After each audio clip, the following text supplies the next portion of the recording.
Wulan difitnah mencuri uang koperasi sekolah. Semua staf langsung percaya tanpa bukti. Matahari pagi belum sepenuhnya menyembul dari balik bukit yang mengelilingi desa Kasihan. Udara masih dingin, menusuk kulit meski sudah dibalut jaket tebal. Aku berjalan kaki menyusuri jalan setapak yang sempit, menuju halte kecil dekat warung. Mbok Siti, sepatu guru kesayanganku mulai rusak karena terlalu sering digunakan tanpa bisa beli pengganti. Tapi itu tak penting. Yang penting hari ini, aku harus sampai di SMPN Kasihan 8 tepat waktu. Aku Wulan.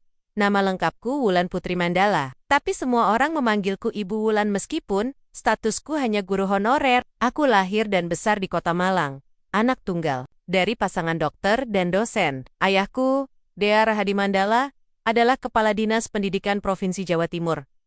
Tapi sejak 2 tahun lalu, aku memilih untuk meninggalkan kenyamanan rumah mewah, mobil pribadi, dan fasilitas hidup yang selama ini. Kepunya, aku ingin membuktikan bahwa aku bisa dihargai karena kemampuan, bukan nama besar keluarga. Jadi, aku rela mengajar di desa terpencil seperti Kasihan. Di sini, listrik kadang mati di siang hari, jaringan internet seadanya, dan murid-muridku berasal dari keluarga yang bahkan biaya transportasi mereka saja harus dipikirkan berkali-kali. Tapi disinilah aku merasa hidup di antara senyum polos mereka, di tengah ruang kelas yang temboknya retak-retak, dan meja yang sebagian tidak punya kursi. Bus kuning tua yang biasa kuambil akhirnya datang. Aku melompat masuk dan langsung mencari tempat. Beberapa penumpang mengenaliku sebagai guru dari SMPN Kasihan ke-8. Ada yang menyapa ramah, ada juga yang pura-pura tidak tahu. Mungkin mereka mendengar kabar burung tentang perlakuan riken-riken guru senior padaku.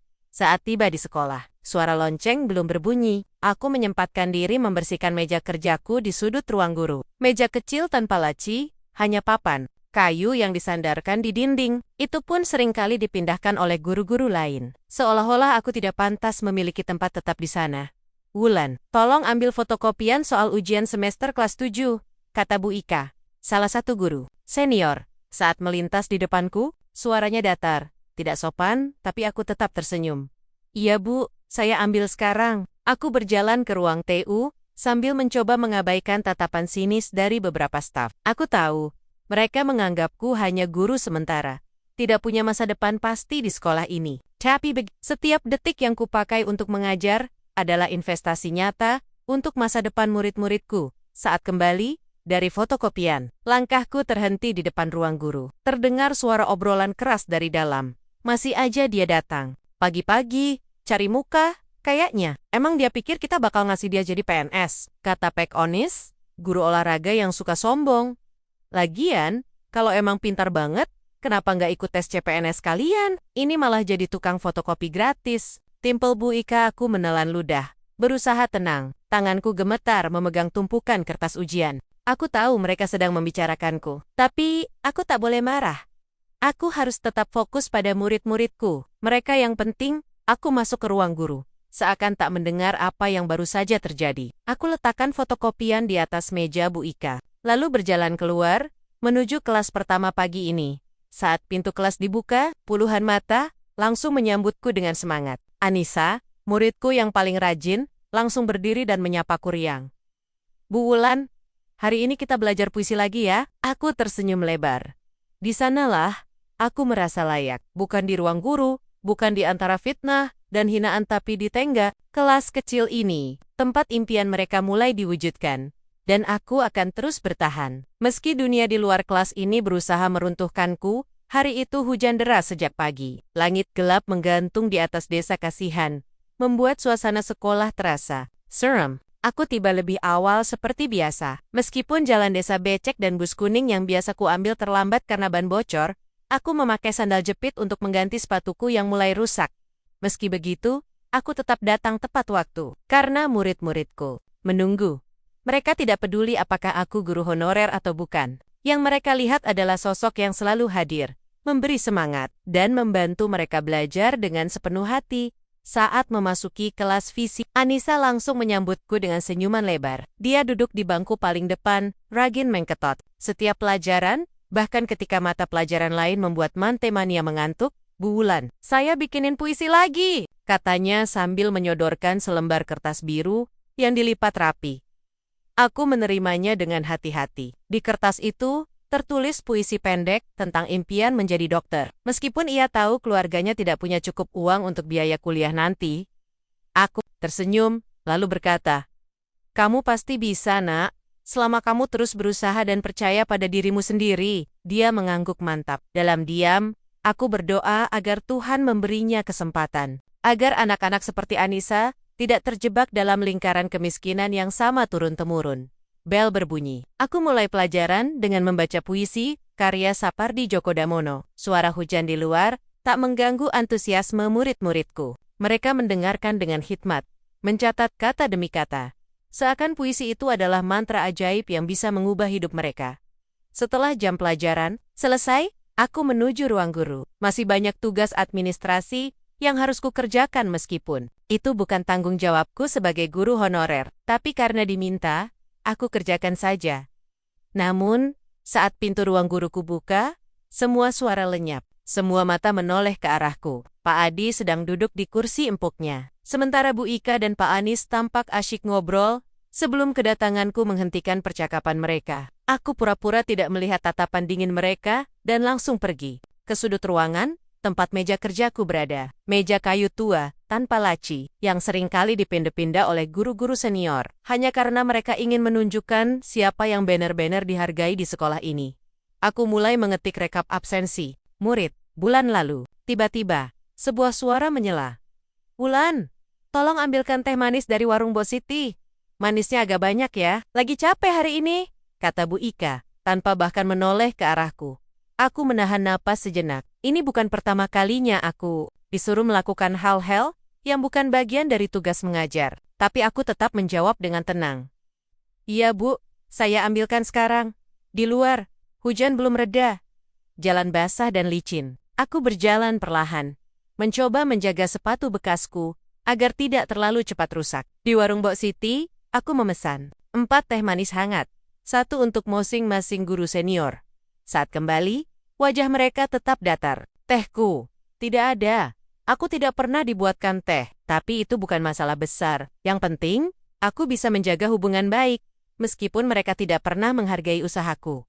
Aku kembali ke kelas, bersiap mengajar kelas 8, sebelum bel berbunyi. Joko, muridku yang tinggal di lereng bukit, datang dengan tubuh basah kuyup. Jaketnya robek, dan sepatunya hampir putus solnya. Aku buru-buru mengambil handuk dari tas dan menyelimutinya. "Masuk dulu ke ruang BK, sayang. Nanti, Bu Wulan izinkan kamu ganti baju." Joko mengangguk pelan. Aku tahu, dia rela hujan-hujanan demi datang ke sekolah, karena dia tahu, disinilah masa depannya bisa berubah.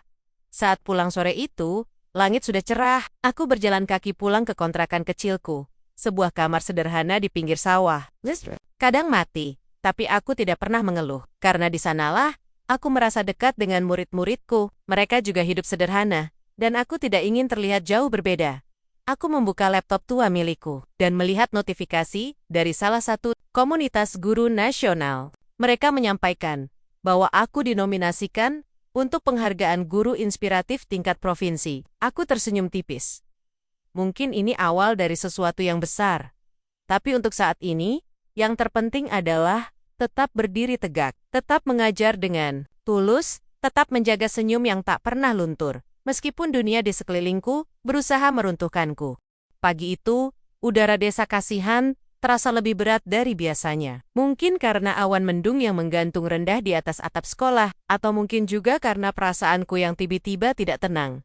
Sejak seminggu lalu, suasana di SMPN Kasihan 8 mulai berubah. Ada desas-desus tentang uang koperasi yang hilang jumlahnya cukup besar, katanya. Semua orang di ruang guru sibuk membicarakannya, tapi tak ada bukti jelas siapa pelakunya. Dan entah mengapa, semua mata mulai tertuju padaku. Memasuki ruang guru seperti biasa, membawa buku catatan, dan rencana pembelajaran harian. Aku langsung menuju meja kecilku di sudut ruangan, tempat aku selalu duduk sendirian. "Wulan, kamu lihat amplop putih di meja Bu Ika kemarin?" tanya Pak Anis tiba-tiba, tanpa basa-basi. Aku menoleh, bingung. "Amplop putih? Tidak, Pak. Saya tidak melihatnya." Bu Ika menyela dengan nada dingin. Katanya itu berisi uang kas koperasi. Uang untuk belanja bulanan, dan sekarang sudah tidak ada. Hilang begitu saja. Aku menelan ludah. Ini pertama kalinya mereka secara terang-terangan menudingku, meskipun belum secara eksplisit menyebutku sebagai pencuri. Saya tidak menyentuh apapun di meja Bu Ika, kataku tenang, meski hatiku mulai berdebar. Kalau perlu, silakan periksa tas saya. Bu Ika mendengus pelan.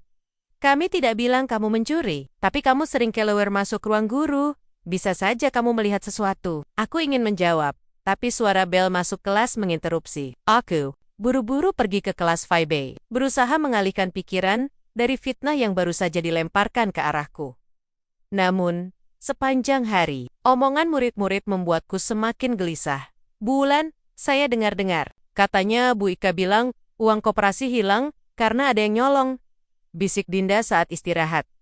Aku tersenyum tipis. Siapa bilang? Itu pasti cuma kesalahpahaman. Jangan percaya omongan begitu ya. Dia mengangguk. Tapi aku tahu. Keraguan masih menggantung di matanya. Saat pulang, langkahku terasa berat. Aku tidak bisa tidur malam itu. Bayangan wajah-wajah di ruang guru terus menghantuiku. Apakah mereka benar-benar percaya bahwa aku mencuri? Keesokan paginya, suasana semakin panas. Surat teguran resmi dari kepala sekolah ditempel di papan pengumuman. Kehilangan uang koperasi senilai 4 juta rupiah. Siapapun yang mengetahui informasi, dimohon melapor. Tapi tak hanya itu, beberapa guru senior mulai berkumpul dan membicarakannya. Dengan suara keras. Seolah-olah ingin memastikan semua orang mendengar. Kayaknya si Wulan aja. Dia kan suka keliling ruang guru. Lagian, dia butuh uang banyak kan? Soalnya nggak gajian tetap, kata Pak Anis kepada Bu Ika. Aku pura-pura fokus pada laptopku. Tapi air mata hampir saja menetes. Aku tidak pernah mencuri. Aku tidak pernah menyentuh uang itu. Tapi bagaimana caraku membuktikannya? Jika semua orang sudah memvonisku bersalah. Pak Adi akhirnya memanggilku ke ruang kerjanya. Di dalam, hanya kami berdua. Pintu tertutup rapat. Bu Wulan, kita bicara jujur saja. Uang koperasi itu penting. Kalau kamu tahu apa-apa, sebaiknya kamu jujur sekarang. Aku memandangnya lurus-lurus. Saya tidak tahu apa-apa, Pak. Saya tidak pernah menyentuh uang itu. Saya bahkan tidak tahu uang itu disimpan di mana. Ia menghela napas. Saya hanya minta kamu jujur. Karena kalau sampai dibawa ke polisi, aku terdiam. Kata-kata itu menusuk hatiku seperti pisau tajam. Saya tidak mencuri, Pak. Saya datang ke sekolah bukan untuk itu. Saya datang untuk mengajar dan membantu anak-anak. Pak Adi diam sejenak, lalu berkata, kalau begitu tunjukkan itu. Bjork, proses ini berjalan. Tapi tolong, jangan bikin masalah lagi. Aku keluar dari ruang kepala sekolah dengan hati hancur. Untuk pertama kalinya, aku merasa tidak aman lagi di sekolah ini. Tempat yang dulu kupikir adalah rumah kedua, kini terasa seperti penjara. Tapi aku tidak boleh menyerah. Aku harus tetap kuat, bukan untuk diriku sendiri, tapi untuk murid-muridku. Mereka yang percaya padaku, mereka yang masih membutuhkanku. Aku ingat pesan ayahku sebelum aku meninggalkan rumah. Jika kamu ingin dihargai karena kerja kerasmu, maka kerja keraslah dengan integritas. Jangan pernah biarkan orang lain meruntuhkan harga dirimu. Aku akan bertahan, meskipun fitnah menggema, meskipun dunia berusaha menghancurkanku. Aku akan tetap menjadi guru yang murid-muridku banggakan. Hari itu udara terasa lebih panas dari biasanya. Meskipun awan mendung menggantung rendah di atas desa Kasihan, sinar matahari tetap saja menusuk kulit. Aku berjalan pelan menuju sekolah. Langkahku terasa berat, bukan karena jalan yang licin, atau sepatuku yang mulai rusak, tapi karena beban di hatiku yang semakin tak tertahankan. Setelah fitnah pencurian uang koperasi muncul, suasana di SMPN Kasihan 8 menjadi semakin tidak ramah. Aku seperti bayangan yang hanya lewat di antara mereka, dilihat, tapi diabaikan, dicurigai, tapi tidak pernah dibuktikan. Saat memasuki ruang guru, semua suara langsung diam. Bu Ika dan Pak Anis duduk di meja besar. Sementara Pak Adi sedang membaca surat-surat di mejanya. Mereka melihatku sesaat, lalu pura-pura sibuk lagi. Aku tidak peduli. Aku hanya ingin sepat-sepat ke kelas dan bertemu murid-muridku. Di sanalah aku merasa aman. Di sanalah aku masih bisa tersenyum tanpa harus menipu diri sendiri. Bu Wulan, kenapa mata ibu agak merah? Sakit? Tanya Anissa saat masuk kelas pagi itu. Aku tersenyum tipis. Tidak sayang, hanya kurang tidur aja. Ibu baik-baik saja. Dia mengangguk, tapi ekspresi wajahnya tidak sepenuhnya yakin. Aku tahu, anak-anakku mulai menyadari bahwa ada sesuatu yang salah. Bahwa gurunya sedang melawan badai yang tidak mereka lihat. Aku mencoba mengalihkan perhatian mereka dengan pelajaran tentang puisi. Kali ini kita akan membaca puisi dari Taufik Ismail, doa seorang perempuan tua. Aku membacakan bait demi bait sambil menjelaskan maknanya.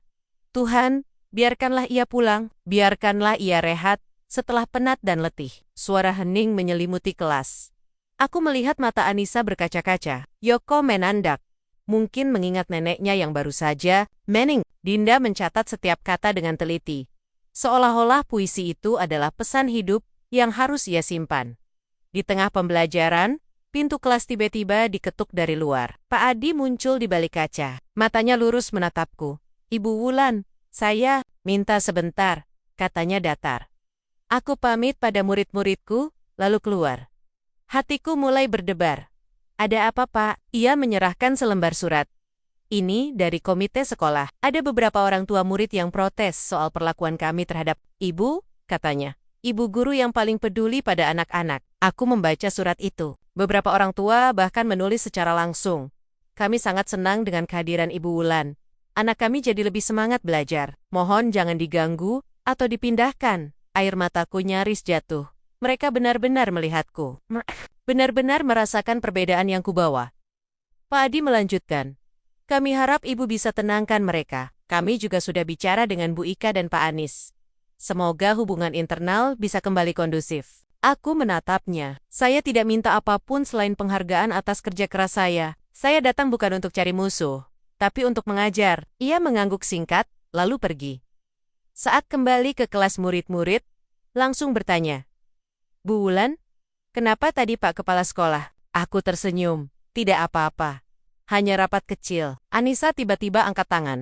Bu, saya dengar dari ibu saya. Katanya ada guru yang bilang ibu mencuri uang koperasi. Itu bohong kan? Aku menahan napas sejenak. Lalu berkata, itu fitnah, Nak.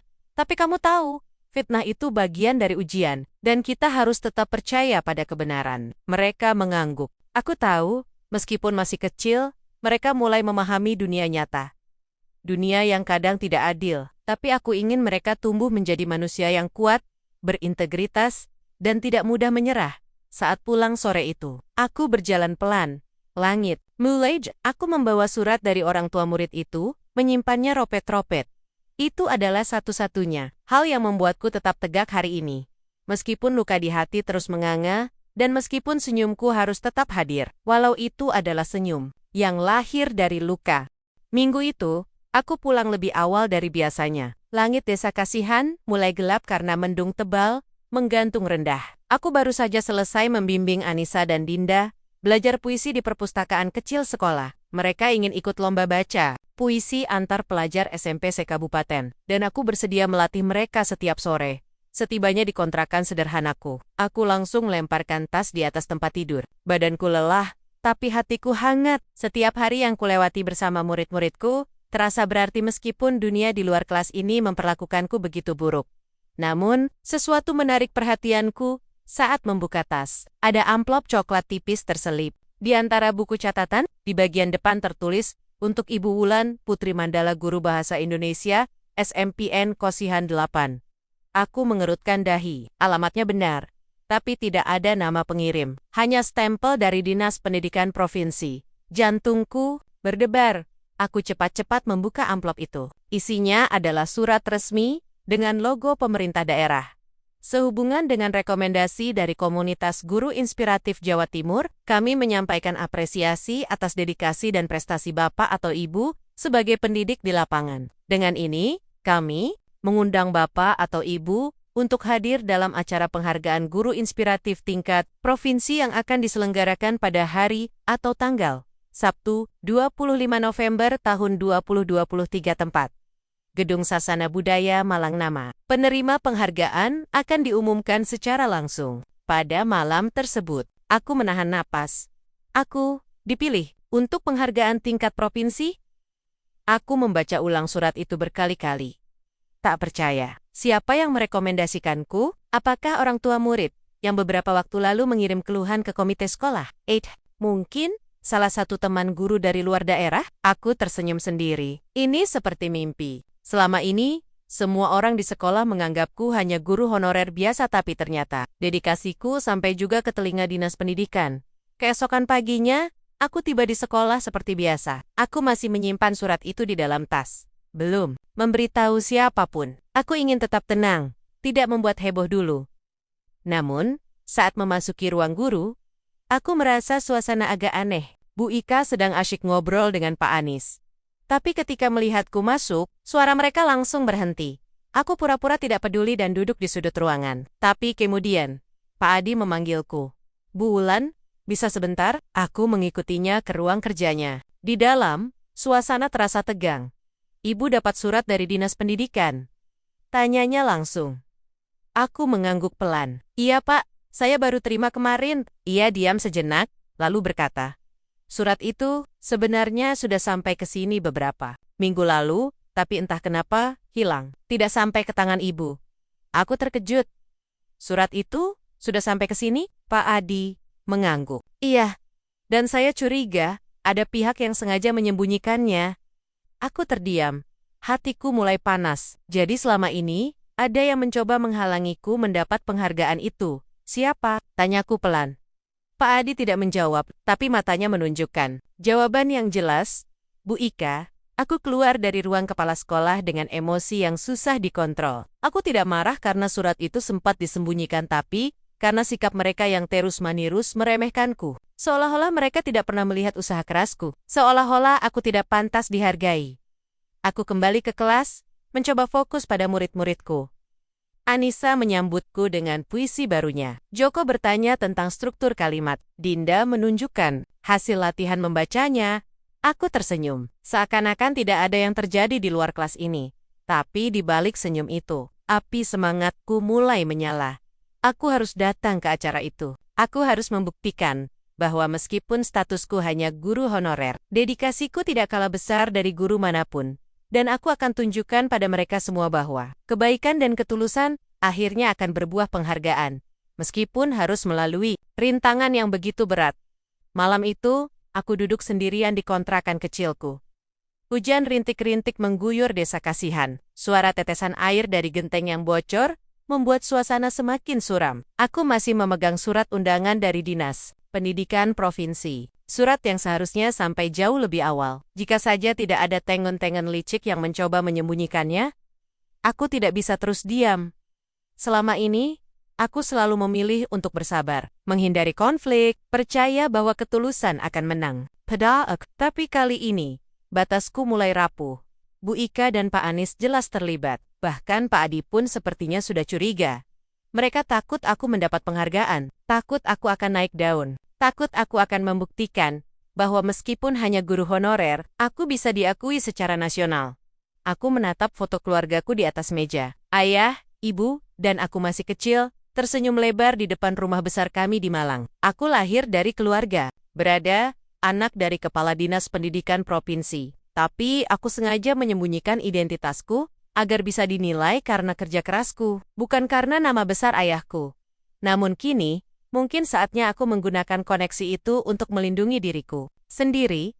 Hari Senin pagi, aku datang ke sekolah lebih awal dari biasanya. Langit masih gelap, tapi lampu ruang guru sudah menyala. Bu Ika sedang duduk dengan secangkir teh hangat, sementara Pak Anis asyik membaca koran. Aku masuk tanpa suara. Langkahku mantap. Kali ini, aku tidak akan pura-pura baik-baik saja. Bu Ika, sapaku tenang. Bisa bicara sebentar? Ia menoleh. Wajahnya langsung berubah. Cepet, seperti tahu apa yang ingin kubicarakan. Apalagi, katanya dingin. Surat undangan dari Dinas Pendidikan Provinsi. Itu sempat sampai ke tangan ibu ya? Matanya sedikit berkedip. Ia mencoba menutupi, tapi aku tahu jawabannya. Saya tidak tahu apa-apa soal surat itu, jawabnya cepat. Aku tersenyum tipis. Saya juga tidak ingin ribut, tapi saya sudah laporkan ini ke Dinas Pendidikan, dan mereka akan melakukan investigasi internal. Bu Ika meneguk ludah. Wajahnya pucat. Beberapa jam kemudian, Pak Adi memanggilku ke ruang kerjanya. Di dalam, suasana tegang. Ia duduk dengan ekspresi serius. Bu Wulan, saya minta Anda pikir ulang soal laporan ini. Aku menatapnya lurus-lurus. Kenapa harus dipikir? You long pack, saya difitnah. Saya direndahkan. Bahkan surat penghargaan saya disembunyikan. Ini bukan soal dendam, ini soal hak saya sebagai pendidik. Pak Adi menghela napas. Saya tahu mereka salah. Tapi ini bisa menjadi masalah besar, melibatkan dinas. Bisa jadi heboh. Aku tersenyum getir. Itu memang tujuannya, agar semua orang tahu bagaimana guru seperti saya diperlakukan. Agar dunia tahu kalau diskriminasi masih ada di lingkungan pendidikan kita. Pak Adi died. Lalu ia berkata pelan. Kalau begitu, saya harap Anda siap, karena setelah ini, segalanya tidak akan sama lagi. Saat kembali ke kelas, murid-muridku menyambut seperti biasa.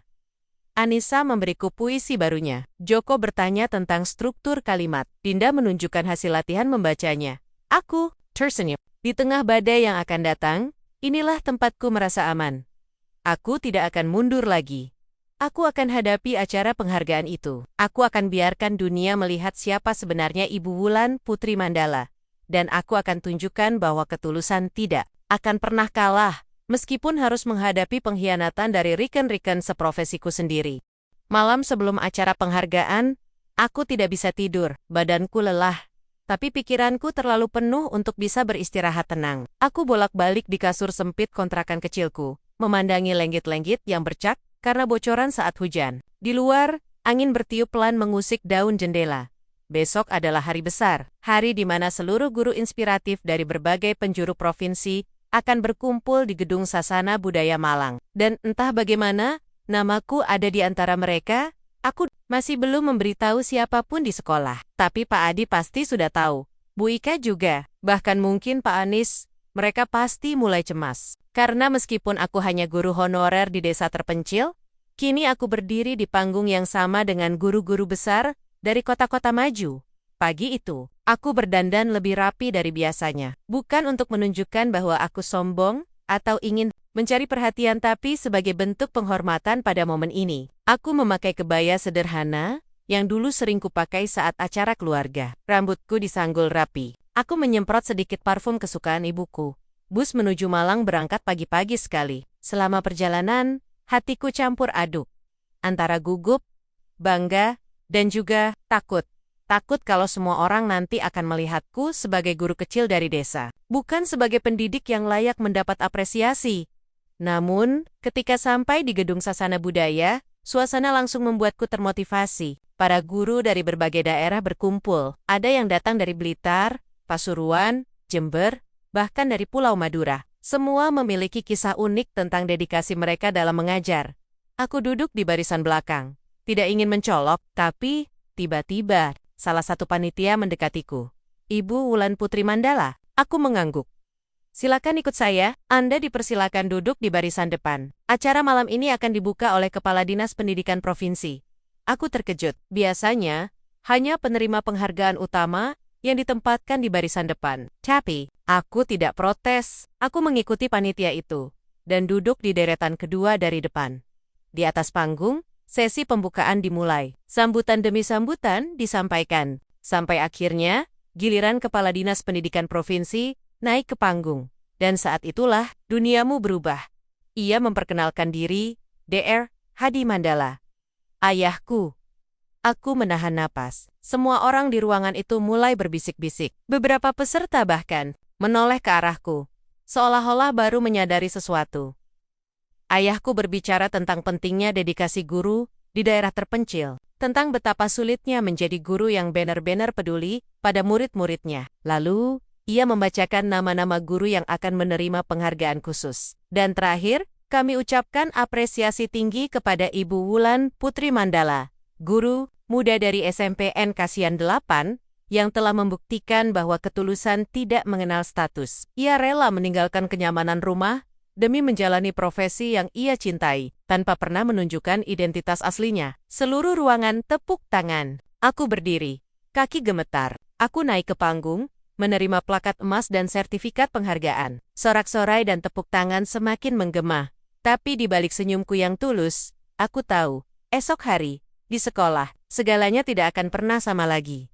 Pagi itu, aku kembali ke Desa Kasihan dengan perasaan campur aduk. Aku masih memegang plakat penghargaan yang diberikan kemarin malam. Di luar kontrakan, burung-burung berkicau riang seperti biasa. Tapi di dalam diriku, semuanya terasa jauh lebih tenang dan juga lebih tegang. Hari ini, identitasku akan terbongkar. Aku tahu, berita tentang acara penghargaan kemarin pasti sudah menyebar cepat. Nama Mandala tidak asing bagi para guru senior. Di SMPN Kosihan ke-8, mereka pasti tahu siapa ayahku. Dan mereka pasti menyadari bahwa selama ini, mereka telah merendahkan putri kepala dinas pendidikan provinsi. Aku memasuki sekolah seperti biasa. Meski langkahku kali ini terasa lebih ringan. Aku tidak lagi merasa seperti bayangan yang hanya lewat tanpa dihargai. Aku adalah Wulan Putri Mandala guru yang dipilih karena dedikasi, bukan karena nama besar keluarga. Namun, saat sampai di ruang guru, suasana terasa sangat berbeda. Semua orang diam. Bu Ika sedang duduk di ujung meja. Wajahnya pucat. Pak Anis tidak ada di tempat biasanya. Bahkan Pak Adi, yang biasanya menjaga ekspresinya, terlihat gelisah. Bu Wulan, sapanya pelan ketika melihatku masuk. Aku tersenyum tipis. Pagi, Pak. Ia mengangguk singkat. Anda sudah tahu kalau semua orang tahu. Aku menatapnya lurus-lurus. Saya harap mereka tahu, bukan hanya soal siapa saya, tapi juga soal bagaimana mereka memperlakukan saya selama ini. Bel berbunyi. Saatnya masuk kelas. Aku bergegas menuju 7B. Tempat murid-muridku sudah menunggu. Namun sebelum sempat membuka pintu, Anissa langsung menyambutku dengan mata bersinar. Bu Wulan, kami lihat berita di HP ibu saya. Ibu dapat penghargaan tingkat provinsi. Dan ternyata ibu anak kepala dinas pendidikan. Aku tertawa pelan. Iya sayang, itu benar. Tapi kamu tetap panggil ibu seperti biasa ya. Tidak ada yang berubah. Dia mengangguk semangat. Iya, tapi saya kerong. Bu Ika dan Pak Anis kayaknya takut sama ibu. Aku tersenyum getir. Mungkin mereka baru menyadari bahwa guru honorer pun bisa dihargai. Setelah jam pelajaran selesai, aku kembali ke ruang guru. Suasananya masih tegang. Pipi guru junior mulai berbisik-bisik, tapi tidak ada yang berani mendekatiku. Bu Ika akhirnya datang. Langkahnya pelan, wajahnya penuh penyesalan. Ia berdiri di depanku, mencoba menjaga martabatnya yang mulai rapuh. Bu Wulan, kami minta maaf, katanya dengan suara serak. Aku menatapnya. Maaf untuk apa, Bu? Untuk segalanya. Untuk fitnah. Untuk perlakuan buruk kami selama ini. Kami tidak tahu siapa ibu sebenarnya. Aku tersenyum tipis. Saya bukan minta permintaan maaf karena status saya sebagai anak pejabat. Saya ingin kalian minta maaf karena selama ini, kalian meremehkan seseorang hanya karena ia guru honorer. Ia menunduk. Kami salah. Aku tidak menjawab. Aku hanya berjalan melewatinya, meninggalkannya sendirian di tengah ruang guru yang sunyi. Beberapa jam kemudian, tim investigasi dari Dinas Pendidikan Provinsi tiba di sekolah. Mereka datang atas permintaanku setelah aku melaporkan perlakuan diskriminatif yang kuterima selama menjadi guru honorer. Pak Adi, Bu Ika, dan Pak Anis dipanggil satu persatu. Aku tidak ikut dalam ruangan, tapi aku tahu setiap kata yang mereka ucapkan hari ini akan menjadi catatan penting dalam karier mereka. Aku duduk di bangku halaman sekolah, melihat murid-muridku bermain di lapangan.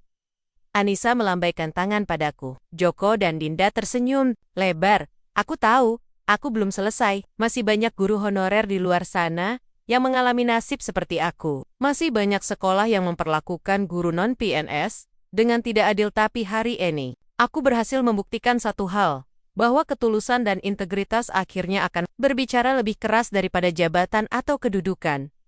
Dan bahwa identitasku bukanlah alasan utama aku dihargai, tapi kerja keraskulah yang membuat dunia akhirnya melihatku. Matahari pagi belum sepenuhnya naik ketika aku memasuki halaman SMPN. Kasihan ke-8.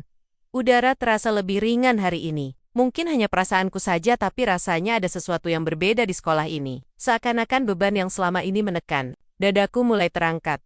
Ruang guru masih sepi saat aku tiba. Hanya beberapa guru junior yang sudah datang lebih awal. Mereka melihatku dengan tatapan campur, antara kagum dan ragu-ragu. Aku tersenyum kecil.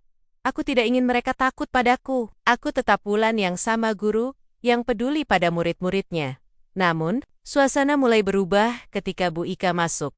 Langkahnya pelan, wajahnya pucat. Ia duduk di ujung meja, jauh dari tempat biasanya ia bercerita dengan Pak Anis. Matanya tak lepas dari dokumen yang dibawanya, mungkin hasil investigasi dari tim.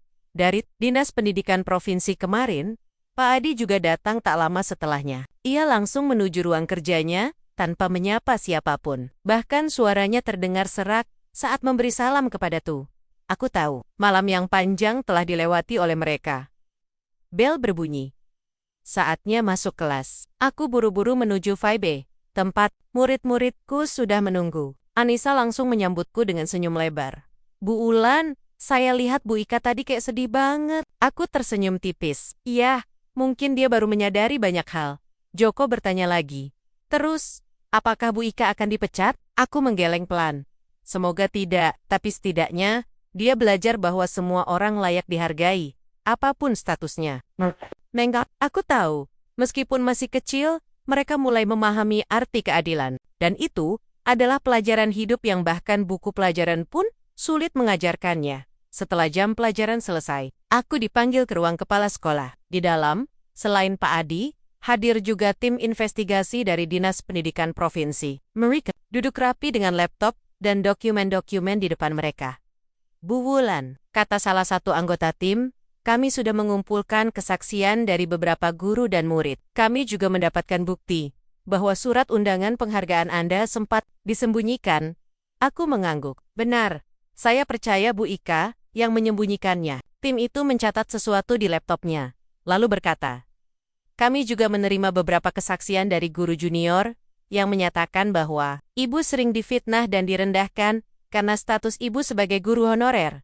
Aku menahan napas. Ini adalah momen penet, bukan untuk balas dendam, tapi untuk membuka mata dunia bahwa diskriminasi seperti ini masih terjadi di lingkungan pendidikan kita. Apa yang akan terjadi selanjutnya? Tanyaku tenang. Tim itu menjawab, hasil investigasi akan kami laporkan ke Dinas Pendidikan Provinsi. Beberapa sanksi administratif akan diberikan. Namun, kami juga ingin memastikan bahwa sistem di sekolah ini bisa berubah, agar guru-guru honorer tidak lagi diperlakukan secara tidak adil. Aku tersenyum lega. Itu adalah hal yang paling penting bagi saya. Saat keluar dari ruang kepala sekolah, aku melihat Bu Ika berdiri di koridor. Ia menungguku. Bu Wulan, katanya pelan. Aku menatapnya. Ya, Bu Ika? Ia menunduk. Saya benar-benar minta maaf. Saya tidak tahu bahwa Ibu, sebenarnya, aku tersenyum tipis. Maaf tidak harus datang karena kamu tahu siapa ayahku. Maaf harus datang karena kamu menyadari bahwa kamu salah memperlakukan seseorang hanya karena statusnya. Ia mengangguk cepat. Saya sadar sekarang. Saya berjanji, saya akan berubah. Aku mengulurkan tangan. Kalau begitu, mari kita mulai dari sini. Ia menerimanya dengan tangan gemetar. Tapi kali ini, genggamannya penuh penyesalan dan harapan. Sore itu, aku pulang dengan langkah ringan. Angin sepoi-sepoi menyapu daun jendela kontrakan kecilku. Aku duduk di depan pintu, menatap langit yang mulai memerah. Aku tahu, ini bukan akhir dari segalanya. Masih banyak guru honorer di luar sana yang menghadapi nasib yang sama. Masih banyak sekolah yang memandang rendah dedikasi mereka hanya karena mereka bukan pegawai negeri. Tapi aku yakin bahwa kebenaran tidak akan pernah bisa disimpan selamanya. Dan bahwa hari ini, aku berhasil membuktikan bahwa ketulusan dan integritas akhirnya akan berbicara lebih keras dari jabatan atau kedudukan hari itu. Angin bertiup lebih tenang dari biasanya. Langit desa Kasihan terlihat cerah setelah beberapa hari diguyur hujan deras. Aku duduk di bangku kayu depan kontrakan kecilku, menyeruput teh hangat buatan sendiri. Buku harianku terbuka di pangkuan. Halaman penuh dengan catatan perjalanan hidupku. Selama 2 tahun terakhir, aku masih ingat betul, malam sebelum aku memutuskan meninggalkan rumah mewah di Malang. Ayahku sempat ragu. Ibuku menangis. Mereka tidak ingin anak satu-satunya hidup jauh dari kenyamanan dan fasilitas yang mereka berikan, tapi aku tahu ini adalah jalanku. Dan kini, setelah segala rintangan fitnah, pengkhianatan dan Yugian yang nyaris membuatku menyerah, aku akhirnya bisa tersenyum tanpa kepalsuan. Pagi itu, aku tiba di SMPN Kasihan 8 September RT biasa, tapi suasana sekolah sudah sangat berbeda. Para guru junior menyapaku dengan ramah. Bahkan Bu Ika kini mulai berusaha menjaga sikapnya. Ia tidak lagi sombong atau merendahkan. Meskipun ia belum sepenuhnya berubah, setidaknya ia sudah mulai belajar arti penghargaan terhadap sesama guru. Pak Adi juga terlihat lebih rendah hati. Ia bahkan datang ke kelasku pagi ini, hanya untuk melihat cara aku mengajar puisi kepada murid-murid. Setelah jam pelajaran selesai, ia mendekatiku. Bu Wulan, saya minta maaf atas semua perlakuan saya selama ini, katanya pelan. Saya pikir saya harus belajar banyak dari ibu. Aku tersenyum tipis. Saya senang mendengarnya, Pak. Semoga kita semua bisa menjadi teladan yang baik bagi murid-murid kita. Ia mengganggak, lalu berjalan pergi. Beberapa hari setelah investigasi selesai, aku menerima surat dari Dinas Pendidikan Provinsi. Isinya mengejutkan. Sebagai apresiasi atas dedikasi ibu yang luar biasa, kami menawarkan posisi strategis sebagai pembina pendidikan di Dinas Pendidikan Provinsi Jawa Timur. Kami percaya, dengan kemampuan dan visi ibu akan memberikan kontribusi besar dalam reformasi sistem pendidikan di wilayah ini. Aku membaca surat itu berulang kali. Ini adalah kesempatan langka, sebuah jabatan penting, penghasilan tetap, dan tentu saja, status sebagai pegawai negeri sipil. Tapi ketika aku pulang ke kontrakan, aku langsung membuka lemari dan melihat foto-foto murid-muridku. Anissa, Joko, Dinda, dan teman-temannya. Mereka yang rela hujan-weanan demi datang ke sekolah. Mereka yang percaya padaku meskipun dunia nyaris meruntuhkanku. Aku menelepon ayahku malam itu. Ibu, aku tidak akan ambil posisi itu. Ayahku sejenak, lalu berkata, kenapa? Itu kesempatan bagus untukmu. Aku tersenyum. Aku tahu, tapi tempatku bukan di kota. Tempatku di sini. Di antara mereka yang masih butuh guru yang peduli. Ayahku tertawa lembut. Kamu benar-benar anakku. Beberapa minggu berlalu, sekolah mulai berbenah. Tim dari Dinas Pendidikan membantu proses reorganisasi internal. Guru honorer mulai diberi ruang yang sama. Murid-murid juga lebih aktif, karena semangat belajar mereka terus dipupuk oleh para gurunya. Aku tetap mengajar di FIB. Aku tetap tinggal di kontrakan kecilku. Aku tetap menggunakan sepatu bekas yang rusak. Tapi kini, ada sesuatu yang berbeda. Dalam diriku, rasa percaya diri. Rasa bahwa aku layak dihargai. Bukan karena siapa ayahku, bukan karena penghargaan yang kuterima, tapi karena kerja keras dan ketulusan yang tak pernah pudar saat pulang sore itu. Anissa menyambutku di gerbang sekolah. Bu Wulan, saya baru aja nulis puisi baru. Aku tersenyum. Boleh ibu baca? Dia mengangguk cepat. Lalu puisi itu dengan suara lirih, tapi penuh makna. Di tengah badai, ibu tetap tegak. Di antara fitnah, ibu tetap sabar. Terima kasih, Bu Wulan. Karena ibu, kami percaya bahwa guru yang baik tidak diukur dari gaji atau jabatan. Tapi dari ketulusan di hati, aku tersentuh. Air mata hampir jatuh. Tapi aku tahan. Aku memeluknya erat. Terima kasih sayang, kamu adalah alasan ibu tetap di sini. Langit mulai gelap saat aku sampai di kontrakan. Aku duduk di depan pintu, menatap bintang pertama yang mulai bersinar. Aku membuka buku harianku, dan menulis satu kalimat terakhir untuk bab ini dalam hidupku. Aku bukan hanya guru honorer, aku adalah guru yang dicintai, murid-muridku. Dan itu sudah cukup untuk membuatku bangga.